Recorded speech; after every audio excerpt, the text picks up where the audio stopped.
제26강 유치권에 대한 내용 몇 가지 더 보고 가도록 하겠습니다.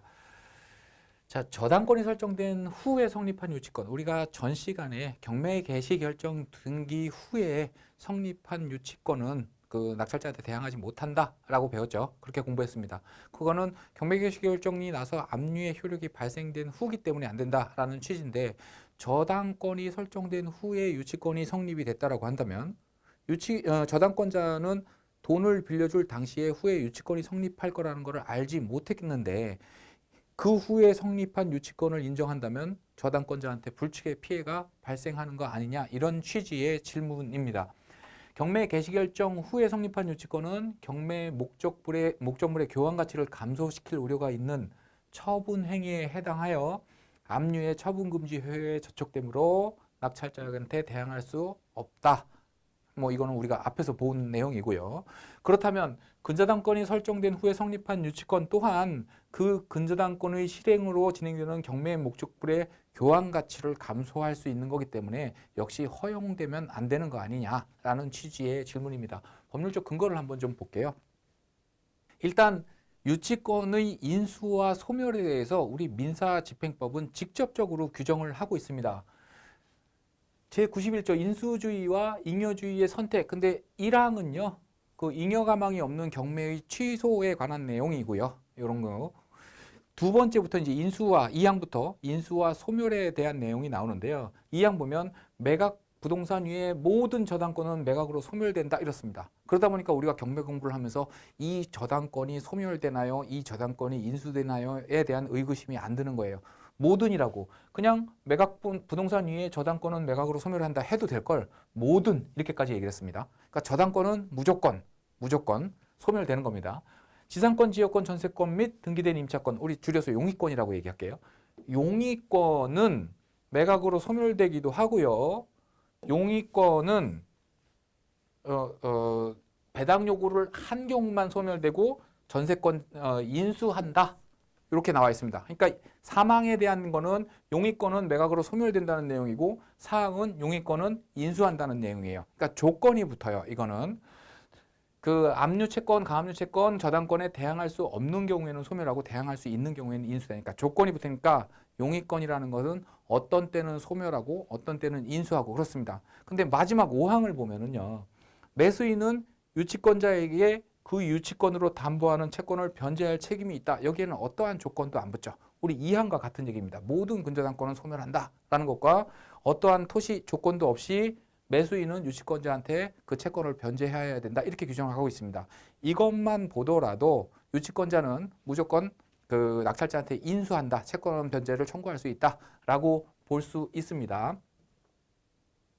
자, 요거에 대한 풀어서 또 판례가 있습니다. 민사유치권자는, 중요한 건 콕 찍었죠? 민사라고 되어 있습니다. 전 시간에 우리 공부했던 것처럼 민사유치권과 상사유치권은 그 채권의 성질이 좀 달라요. 그래서 요 판례에서는 민사유치권에 대해서 설명을 하고 있는 겁니다. 민사유치권자는 저당권 설정 후에 유치권을 취득한 경우에도 유치권을 행사할 수 있다라고 단정적으로 얘기를 했죠. 그리고 나서 그렇게 행사할 수 있는 법률적 근거, 타당성, 이유에 대해서 설명을 하고 있습니다. 이는 점유하는 물건에 관하여 생긴 채권이라는 민사유치권의 피담보 채권이 가지는 특수한 성격, 이렇습니다. 여기서 말하는 특수한 성격은 뭐예요? 그 물건에 관하여 생긴 채권이라는 특수한 성격이라는 겁니다. 이게 왜 특수한 성격인가? 좀 이따 살펴보기로 하고요. 그 특수한 성격을 고려했을 때는 공평의 원칙상 그 피담보 채권의 우선적 만족을 확보해 주어야 한다라는 겁니다. 이 특수한 성격이 어떻게 작용하는지를 볼게요. 자, 건물이 하나 있습니다. 물론 토지 포함한 가격이라고 볼게요. 건물이 있습니다. 이게 먼저 근저당권이 설정이 됐어요. 근저당권이 설정이 됐어요. 그리고 나서 2년, 3년이 지난 후에 이 건물 그 소유자가 건물이 너무 낡아가지고 임대성이 떨어지니까 임차인들이 잘 안 들어와요. 뭣도 불편하고 이렇게 얘기를 하니까 그러면 전체적으로 좀 리모델링 공사를 해야겠다. 그래서 리모델링 공사를 공사업자한테 맡겼고요. 그리고 나서 리모델링 공사를 잘 해놓으면은 그 임차인들이 그냥 쉽게 구해질 줄 알았는데 경기가 안 좋아져가지고 멋지게 만들어 놨는데도 임차인들이 그 임차를 안 하는 겁니다. 그래서 그 보증금을 받아서 임대차 보증금을 받아서 공사업자한테 지급할 요량이었는데 임대가 안 되니까 재원이 확보가 안 되고 그래서 공사대금을 못 준 거죠. 그래서 공사업자가 들어앉았습니다. 유치권이 성립한 거죠. 그죠? 이런 경우입니다. 유치권이 성립한 거예요. 이랬을 때 이 유치권을 인정해주면 나중에 경매되면 뭐 임대가 안 나가서 자금이 확보가 안 돼가지고 공사대금도 못 주고 있는 상황이라고 한다면 저당권자한테 원리금도 지금 상환을 못 하고 있겠죠. 그러니까 저당권자는 저당권을 실행해서 이 부동산이 경매로 나온 겁니다. 이때 근저당권 설정자는 근저당권 설정 당시에 후에 유치권이 들어올 걸 몰랐고 그때 공사가 진행되던 것도 아니고 그냥 멀쩡한 조용한 건물이었는데 이 후에 성립한 유치권을 인정해 줘 버리면 다시 말해서 낙찰자한테 대항할 수 있도록 한다면 근저당권자가 불축의 피해를 보는 거 아니냐 이 논리가 작용을 하는 거예요. 현실적으로는 맞습니다만 법은 그렇게 보지 않습니다. 우리 판례는 특수한 성격을 고려한다라고 하고 있습니다. 그럼 특수한 성격이 뭐냐면요. 자, 저당권 설정, 유치권 아직 성립하지 않았습니다. 저당권자가 돈을 빌려줄 당시에 담보 가치를 확인을 하겠죠. 은행에서는 뭐 취득을 하면서 근저당권을 설정했다라고 한다면 취득 가격을 볼 것이고요. 또 그게 아니다. 중간에 소유하고 있는 중간에 돈을 빌린다 그러면은 감정 평가를 통해서 담보 가치를 확인을 합니다. 근데 그 담보 가치를 확인을 해가지고 10억으로 판단을 한 거예요. 근저당권자는. 그래서 10억이니까 한 7억 정도는 내가 대출을 해줘도 나중에 이게 원리금 상환이 안 돼서 경매를 진행하더라도 7억은 채권은 만족할 수 있겠구나라는 판단 하에 7억을 빌려준 겁니다. 대출금 7억. 근데 그러고 나서 유치권이 성립됐다는 얘기는 유치권자가 공사를 한 건데요. 그 공사대금이 3억이라고 볼게요. 3억. 그러면 이것만 봤을 때는 저당권자는 10억짜리라서 7억, 그래서 3억이라는 담보가치에 여신이 있었는데 이걸 물어줘야 되는 그 입찰자들은 이걸 빼고 이 부동산의 가치를 7억으로 보고 들어갈 거 아닙니까? 그래서 6억이나 5억 5천에는 사줘야 경매로서의 이익이 남는 거고요. 그랬을 때 근저당권자한테 피해가 본다. 실무적으로는 이게 맞습니다만 법은 그게 아니라 유치권자가 3억이라는 채권이 있으려면 3억이라는 노무든 아니면 실제적인 자재든 간에 3억이라는 재원이 가치가 투여된 거고요. 그렇다고 한다면 이 부동산의 가치는 적어도 3억 이상 올라갔을 거라는 겁니다. 상승했을 거다. 그러면 공사를 하기 전에 이 부동산의 가치가 10억이었으니까 지금 현재 가치는 얼마다? 13억으로 보는 게 맞다라는 겁니다. 이 논리예요.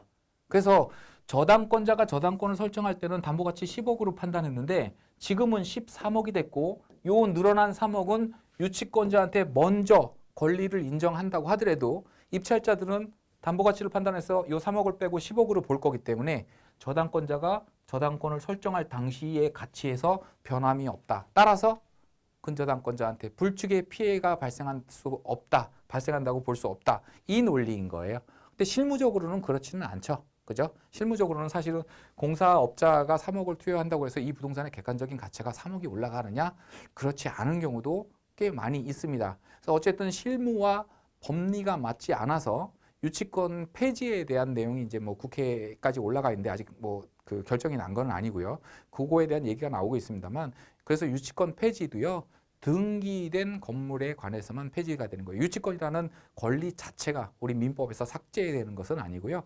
유치권을 행사할 수 있는 그 목적물 중에서 그 등기된 건물에 대한 유치권은 행사할 수 없는 걸로 그렇게 바뀌는 내용입니다. 왜냐하면 유치권이라는 거는 꼭 부동산에만 그 행사할 수 있는 건 아니거든요. 동산에도 행사할 수 있는 거기 때문에 얼마든지 유치권이라는 거는 그대로 남아 있는 게 맞습니다. 그래서 이 논리인 거예요. 그거를 설명한 내용이 이 판례고요. 그죠?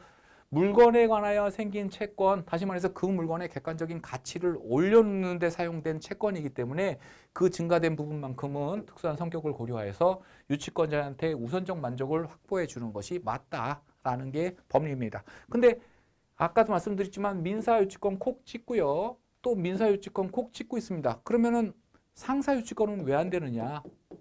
상사유치권은 왜 여기에 적용할 수가 없는 거냐? 이 얘기가 나올 수 있는데요. 한번 볼게요. 민사유치권은 그 물건에 관하여 그 물건과 관련성이 있는 채권이 피담보 채권이 될 수 있다고 말씀드렸고요. 상사유치권은 상인 간 상행위로 인하여 이렇게 돼 있거든요. 자, 점포가 하나 있습니다. A라는 분이 소유자고요. 이분이 여기서 호프집을 합니다. 호프집을 해요. 그러면 우리 치킨 팔 때 반드시 따라 팔아야 되는 게 뭐예요? 맥주잖아요. 그죠? 그래서 주류업자 B한테 술을 공급받았습니다. 그래서 술을 공급을 해주고 매월 말일날 그 주류 대금을 지급해 주기로 이런 약정으로 계속 장사가 이루어졌는데요. 경기가 안 좋아지고 뭐 이러다 보니까 장사가 안 되는 겁니다. 그러니까 어느 날 B 주류업자가 A한테 가서 사장님 결제일인데요. 돈 좀 주세요. 그랬더니 아 이번 달 장사가 너무 안 됐어. 그러니까 다음 달에 합쳐서 줄게. 그러니까 오래 거래가 간 관계니까 아이 그러세요. 그러고 돌아갔습니다. 그 다음 달도 그 다음 달도 그 다음 달도 계속 반복되는 거예요. 그래서 더 이상은 안 되겠다. 그래서 B가 A한테 찾아가서 더 이상은 안 됩니다. 오늘은 꼭 주셔야 됩니다. 그랬더니 A가 그때서 얘기를 해요. 아이고 사장님 우리가 사실은 장사가 너무 안 돼서 이 호프집을 폐업하려고 해요. 임대도 안 나가고 그래서 공실로 둘 겁니다. 얘기하니까 주류업자 B가 A한테 뭐라고 얘기하냐면 어차피 장사 안 할 거면 그럼 점유권을 나한테 넘겨주세요. 나는 상사 유치권이라도 행사해야 되겠습니다. 이럽니다. 그래서 키를 넘겨줬어요. 자 그러면 점유 적법하게 확보했죠. 쫓아내고 뭐 강제로 밀어낸 게 아니잖아요. 얘기해서 그 제안을 받아들여서 키를 넘겨준 거기 때문에 적법한 점유가 개시됐고요. 그리고 상행위로 인한 채권 맞죠? 그죠? 상인 간의 상행위로 인한 채권이 맞기 때문에 상사유치권의 요건을 충족한 겁니다. 그래서 상사유치권이 성립을 하는데 이 상사유치권까지 민사유치권 같이 특수한 성격을 고려해 줄 수 있느냐? 그렇지는 않죠. 왜냐하면 주류업자 B가 A한테 주류를 공급했다고 해서 이 부동산의 객관적인 가치가 증가됐나요? 그건 아니잖아요. 그죠? 그래서 유치권이 성립하기 전에 이 부동산에 대해서 근저당권을 설정한 사람이 있다라고 한다면 그리고 나서 성립한 주류업자 B의 유치권을 인정한다면 근저당권자가 불충의 피해를 보겠죠. 민사유치권 같은 경우에는 얘가 올려놓은 거 얘한테 먼저 준다라는 취지인데 얘는 지금 부동산의 객관적인 가치를 올려놓은 게 전혀 없거든요. 그럼에도 불구하고 주류업자의 유치권을 인정해 준다라고 한다면 그런 게 바로 선순위 저당권한테 불충의 피해가 발생하는 사례인 겁니다. 그래서 민사유치권과 상사유치권은 다릅니다. 민사유치권은 경매개시결정 등기 후에 성립한 것만 낙찰자한테 대항을 못하지만요. 상사유치권 같은 경우에는 경매개시결정 등기 전이라고 하더라도 이미 담보물건이 설정되어 있는 부동산에 대해서는 낙찰자한테 대항을 할 수가 없습니다. 그 차이가 있어요. 자 그렇다고 한다면 같은 논리로 경매개시결정 등기 후에 성립한 유치권도 역시 마찬가지 논리 아니냐. 이런데요. 우리 판례는 또 어떻게 얘기하냐면 경매 개시 결정 후에 성립한 유치권 행사를 허용하게 되면 경매 절차에 대한 신뢰와 절차적 안정성이 크게 위협을 받고 경매의 목적 부동산을 신속하고 정확하게 환가하기가 매우 곤란해지고 경매 절차의 이해관계인에게 예상치 못한 손해가 발생할 수 있기 때문에 압류의 효력이 발생한 후에는 유치권을 인정할 수가 없다. 낙찰자한테 대항하게 하는 것을 허용할 수 없다라는 게 판례의 입장이에요. 그럼 이제 근저당권은 안 되고 압류는 된대요. 그러니까 근저당권 이후에 성립한 거는 인정이 되는데 압류 후에는 안 된대요. 그죠? 그렇다고 한다면 이 압류라는 거는 꼭 경매 개시 결정 등기만 있는 건 아니죠. 우리가 국가에 내야 되는 세금을 안 낼 경우에 국가는 뭘 잡아요? 가압류가 아니라 압류를 잡습니다. 그죠? 압류를 잡습니다. 그러다 보니까 같은 논리로 조세 체납 세금을 안 내서 압류가 집행된 후에 성립한 유치권은 그러면은 인정이 안 되는 거냐? 그런데요. 요거에 대한 판례도 역시 똑같은 입장을 취하고 있는 게 뭐냐면요. 경매 개시 결정과 함께 경매 절차는 반드시 개시돼요. 그죠? 경매 개시 결정 해놓고 할지 안 할지를 결정하는 게 아니라요. 경매를 한다라고 법원에 결정이 있으면 그때 등기되는 게 경매 개시 결정 등기입니다. 그렇지만 체납 처분에 압류가 있다고 해서 반드시 공매로 이어지는 건 아니라는 거죠. 그냥 국가가 순위보전 또 그 부동산에 관해서 제3자가 법률 행위를 할 때 경고하기 위해서 이 소유자가 세금을 안 낸 게 있어서 이 부동산은 지금 국가에 또는 자치단체에 압류된 물건입니다라는 거를 공개하기 위해서 경고하기 위해서 압류를 해놓는 거지 그 압류와 동시에 공매 절차가 개시되는 것도 아니고요. 또 당장 개시되는 게 아니라고 하더라도 언젠가는 반드시 공매 절차로 이어지는 것도 아닙니다. 그냥 압류만 잡혀 있는 상태에서 끝끝내 공매를 안 하는 물건도 있어요. 그렇다고 한다면 경매 개시 결정 등기가 가지는 압류의 효력과 조세 체납 압류의 효력은 달리 봐야 되는 게 맞고요. 결정적으로 체납 처분의 절차와 민사 집행 절차는 경매 절차죠. 서로 별개의 절차, 별도의 법률로 규정하고 있는 별개의 절차다. 이게 조세 체납 압류를 경매 개시 결정에 따른 압류와 동일하게 볼 수 없는 이유다. 우리 판례는 또 이렇게 판시를 하고 있습니다. 조세 체납 처분 절차는 무슨 법에 따라서? 국세징수법의 규정에 따라서 진행이 됩니다. 경매는요, 민사집행법에 의해서 절차가 진행이 되죠. 그래서 이런 이유에서 조세 체납 처분 후에 압류가 있은 후에 유치권이 성립했다고 하더라도 경매 개시 결정 등기 전에만 유치권이 성립하면 낙찰자한테 대항할 수 있다라는 판례의 입장입니다. 자, 유치권자의 신청에 의한 경매 절차에서 그 유치권은 매각으로 소멸하는지 요거에 대해서도 또 질문이 굉장히 많이 올라와요. 근데 요거는 뭐 판례도 물론 있습니다만 판례를 떠나서 법 규정만 봐도 명확하게 이해할 수 있는 부분인데 유치권은 인수되는 권리인데 유치권자가 신청한 경우에는 소멸된다. 들어본 것 같은데 그게 맞는 말인지 이 질문도 지속적으로 반복적으로 계속해서 올라오는 질문 중에 하나입니다. 유치권자가 경매를 신청해서 진행되는 경우에는 그 유치권은 매각으로 소멸되는지요. 소멸된다면 유치권자는 어떤 방법으로 자기의 공사대금 채권을 변제받을 수 있는지요. 이런 질문입니다. 자, 일단 법부터 볼게요. 왜 소멸되는지. 일단 민법에서 뭐라고 얘기를 하고 있냐면요. 유치권자는 채권의 변제를 받기 위하여 유치물을 경매할 수 있다. 일단은 인정이 되네요. 유치권자는 경매 신청권이 있구나. 여기서 한번 끊고요. 요건 확인됐습니다. 그 다음에 민사집행법으로 가볼게요. 우리 경매에는요, 강제 경매가 있고 담보권 실행을 위한 임의 경매가 있고 그 다음에 유치권, 그죠? 유치권 여기서 민법에서 얘기하고 있는 그 유치권 또는 기타 그 밖의 법률에 의해서 진행되는 경매 이렇게 크게 세 가지로 나눌 수 있어요. 그 중에 강제 경매의 경우는요, 우리 민사집행법 제79조부터 제162조까지 그 절차를 규정하고 있습니다. 근데 268조에서 뭐라고 얘기를 하고 있냐면요, 부동산을 목적으로 하는 담보권 실행을 위한 경매 절차, 우리 흔히 임의경매 이렇게 얘기하죠. 그죠? 임의경매 절차는 제79조 내지 160조의 규정을 준용한다. 요거를 준용한대요. 그럼 결국에는 그 절차에 있어서 임의경매와 강제경매는 차이가 없다라고 볼 수 있죠. 여기서 한번 또 끊고요. 그 다음에 274조에서는 유치권 등에 의한 경매 이렇게 표시되어 있어요. 유치권에 의한 경매와 민법, 상법, 그 밖의 법률이 규정하는 바에 따른 경매는 담보권 실행을 위한 경매의 예에 따라 실시한다. 얘는 얘랑 똑같고 얘는 얘랑 똑같답니다. 그럼 결국에는 세 가지 절차가 다 똑같다라는 거죠. 요걸 기본적으로 좀 보고요. 그 다음에 판례를 보면은요, 유치권에 의한 경매에 대해서 이렇게 설명을 하고 있습니다. 판례는 물론 서술형으로 쭉 하나의 문장으로 썼습니다만 제가 좋게 좀 이렇게 보기 쉽게 끊어 갖고 왔습니다. 강제 경매나 담보권 실행을 위한 경매와 마찬가지다. 뭐는 유치권에 의한 경매는 우리 앞에서 조문으로 확인했죠. 이건 이미 확인한 내용이고요. 그 다음에 목적 부동산 위의 부담을 소멸시키는 것을 법정 매각 조건으로 한다. 우리 임의경매도 그렇고 강제경매도 그렇고 소멸주의를 취하고 있잖아요. 그죠? 그래서 법률의 규정에 의해서 정해진 것만 이제 인수가 되는 거고요. 원칙적으로는 소멸주의를 취하고 있어요. 근데 유치권에 의한 경매도 강제경매, 임의경매와 다를 바가 없다고 하니까 유치권에 의한 경매도 역시 소멸주의를 취하는 게 맞다. 이거는 법으로 정해놓은 매각 조건이다라는 거죠. 법정 매각 조건과 반대되는 개념이 뭐예요? 특별 매각 조건입니다. 그러니까 법정 매각 조건은 이미 경매 절차에서 매각 조건을 법률로 정해놓은 거예요.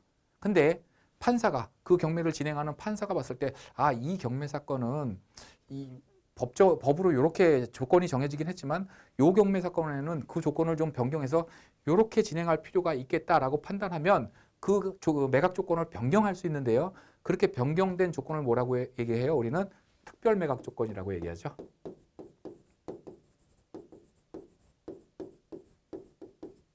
이렇게 얘기합니다. 특별 매각 조건. 그래서 법정 매각 조건과 특별 매각 조건은 서로 상반된 개념이다. 이렇게 보시면 되고요. 법정 매각 조건이 있다고 하더라도 그거와 내용이 충돌하는 특별 매각 조건이 있을 때는 뭐부터 우선하겠어요? 당연히 특별 매각 조건부터 우선하겠죠. 그죠? 뭐 바꿔놨는데도 이게 우선한다라고 하면 바꾸는 의미가 없어질 거잖아요. 그죠? 어찌됐든 유치권에 의한 경매도 소멸주의를 원칙으로 진행이 된다. 그래서 그 경매 절차에서는 우선 변제권이 있는 채권자뿐만 아니라 일반 채권자, 우선 변제권이 없는 채권자, 또 배당 요구가 당연히 가능하고요. 이때 유치권자는 우선 변제권이 인정되지는 않습니다. 앞에서 본 것처럼 경매 신청의 자격은 있습니다만 우선 변제권은 없고 일반 채권자와 동일한 순위로 배당을 받는다. 이렇게 규정을 하고 있습니다. 다만 이게 중요하죠. 토시가 달렸습니다. 집행법원은 부동산 위의 이해관계를 살펴 위와 같은 법정 매각 조건, 위와 같은 법정 매각 조건은 뭐예요? 소멸주의, 그죠? 부동산 위의 그 부담은 소멸하는 걸 원칙으로 한다라는 이 법정 매각 조건과는 달리 매각 조건 변경 결정을 할 수 있다. 그러면 변경 결정하게 되면 뭐가 되는 거예요? 특별 매각 조건이 되죠. 결정을 통하여 목적 부동산 위의 부담을 소멸시키지 않고 매수인으로 하여금 인수하도록 정할 수 있다. 그러니까 이 판례를 전체적으로 얘기를 하면 유치권자가 경매를 신청해서 진행되는 경매 절차에서는 유치권은 소멸한다. 그러나 판사가 봐서 인수시킬 수도 있다라는 거고요. 판사가 봐서 인수시킬 수 있는 거는 특별매각 조건이고 특별매각 조건은 반드시 매각물권 명세서에 그 취지가 기재돼야 됩니다.